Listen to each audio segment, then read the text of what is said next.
Hey, what's going on, my friends? My name's Anthony, and in this video, we're going to be talking about 3 different types of microphones. And to be more specific, we're going to be diving into 3 different polar patterns. These are listed in the description of any microphone that you're looking at online. Polar patterns tell you how that microphone is picking up sound. So we'll go over what they mean, what are they telling you about that microphone that you might be looking at, and what that microphone might be best used for. So let's dive in.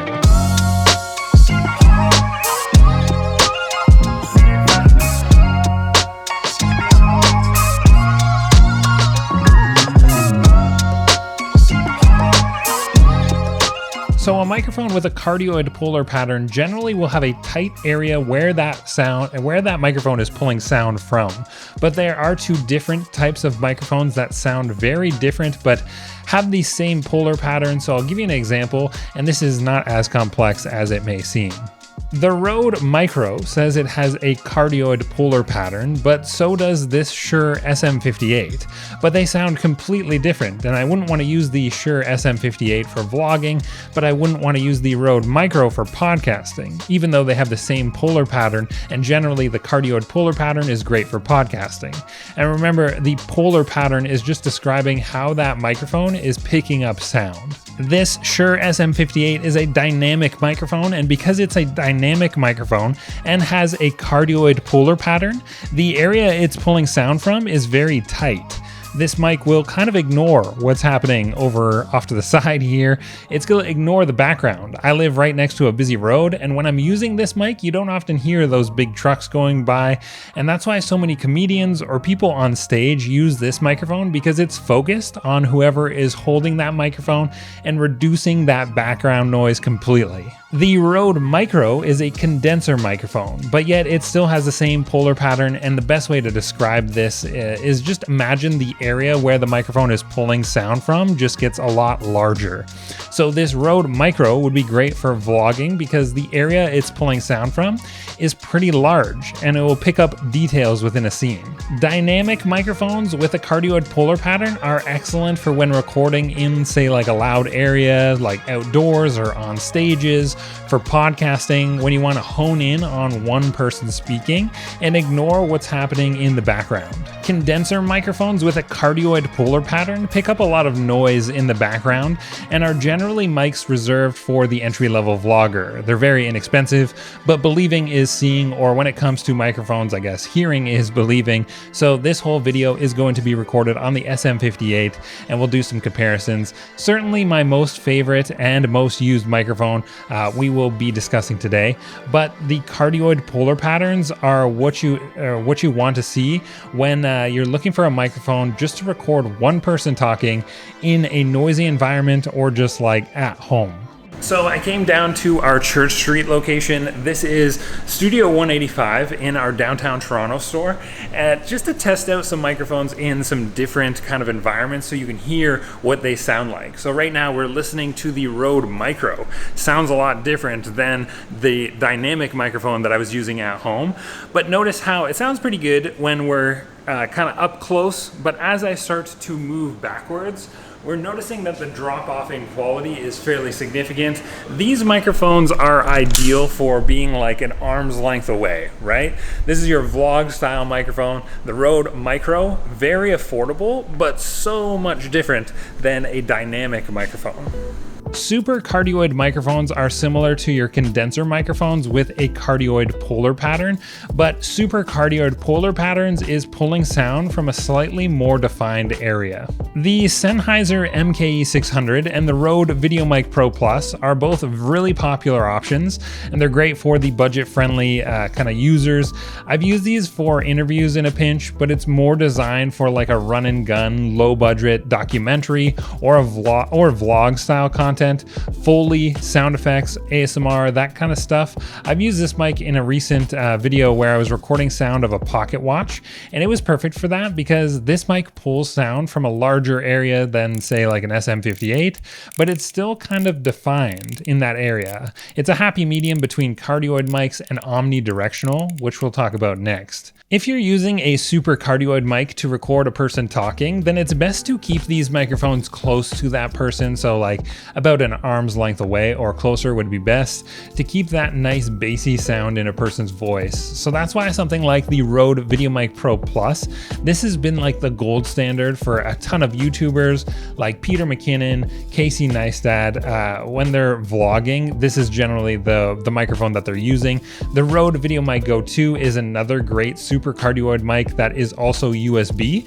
So that's been a top pick and a microphone that I also own as well. It sounds fantastic. The Rode VideoMic Pro Plus is quite old now, but it's still the go-to for a lot of content creators.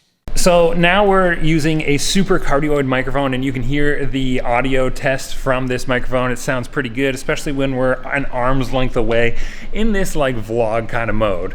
The Rode VideoMic GO 2 is what you're hearing right now. And this microphone versus the Rode VideoMic Pro Plus, they sound very similar, especially in this vlog kind of mode. This microphone, the Rode VideoMic Pro Plus, this is $409 on our website right now, and the Rode VideoMic GO 2 is like $150 or so, just off the top of my head here.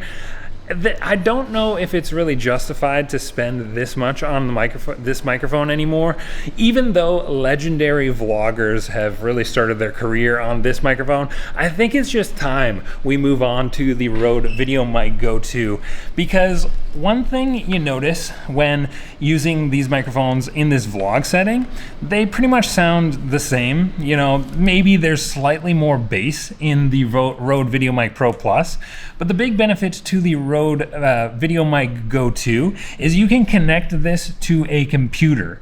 And when you do that, you get access to the Rode Connect app. And that's when you start to unlock all these other features that make this microphone sound so much better when you're in like a podcasting situation. So this microphone is probably an exception to the rule. Generally, super cardioid microphones are really reserved for this like vlog style content. But when you connect this microphone to the computer, you just unlock so much more. Omnidirectional microphones pull sound from a lot of areas around the microphone. This polar pattern can be found in popular lav mics such as the Rode Wireless GO 2, the Rode Wireless Pro, and the Joby Wavo Air, one of my personal favorites. So these microphones allow you to be a fair distance away from the camera and not be attached at an arm's length away from the camera itself. Vloggers are going to use these lav mics when out and about interviewing somebody outside in the streets, and people will run with these microphones because they are affordable. The audio gets synced with your video right away. There's no dealing with audio files and video files separately like with this Shure SM58 going into my Zoom recorder right here. The difference in quality between a dynamic mic and a lav mic is noticeable, and you do hear a bit more of that background noise when using an affordable lav mic opposed to a mic with a tight cardioid pattern like this. But these mics are just really easy to use and work with. If you aren't interviewing somebody using an XLR top handle, then likely an omnidirectional mic is the way to go. So now you're hearing the quality coming from the Joby Wavo Air, an omnidirectional lav microphone that kind of allows you to be wherever you want to be in the frame. Of course, I've got the receiver on the camera right now. That's hooked up to the microphone port on the camera itself. And it's communicating with the microphone that is attached to my shirt, right? The big benefit to just lav mics in general is I could be wherever I want in the frame, and it doesn't really matter because I'm going to maintain the same audio quality no matter like if I'm close to the camera or if I'm further away from the camera. Doesn't matter. The downside with omnidirectional mics is it does pick up sound from all around the microphone itself. So we got our Church Street employees working away, shipping you cameras that you guys have ordered, and you might be able to hear a little bit of what's happening in the background a little bit more. You know, sometimes people are like taping up boxes, and I definitely do hear that in the audio every once in a while when I'm recording in stores. So that's the downside, but the big benefit is I could be wherever I want. And it doesn't really matter. So there you have it, 3 polar patterns that we discussed. And we discussed a number of popular microphones that I own or that we sell. My top picks for vlogging is the Rode VideoMic GO 2 because it's super affordable and it sounds great. ASMR content creators should get this Sennheiser MKE600 and pair it with a Zoom recorder to capture some crazy detailed audio. And my top lav mic is either the Joby Wavo Air or the Wireless Pro from Rode. And if you're recording a lot of talking head videos, podcasts, or interviews and want to jump up to the best quality you can get, then I would look into a dynamic microphone with a cardioid pattern, cardioid polar pattern like this Shure SM58 or even the SM7B. That gives you such good quality. But the SM58 is my go-to because it's so affordable. And you've seen it many times on this YouTube channel. You can't really beat it for the price. So if you want to know more about audio tools, let me know by hitting the like button and then leave me a comment down below. My name is Anthony, and I'll see you in the next one.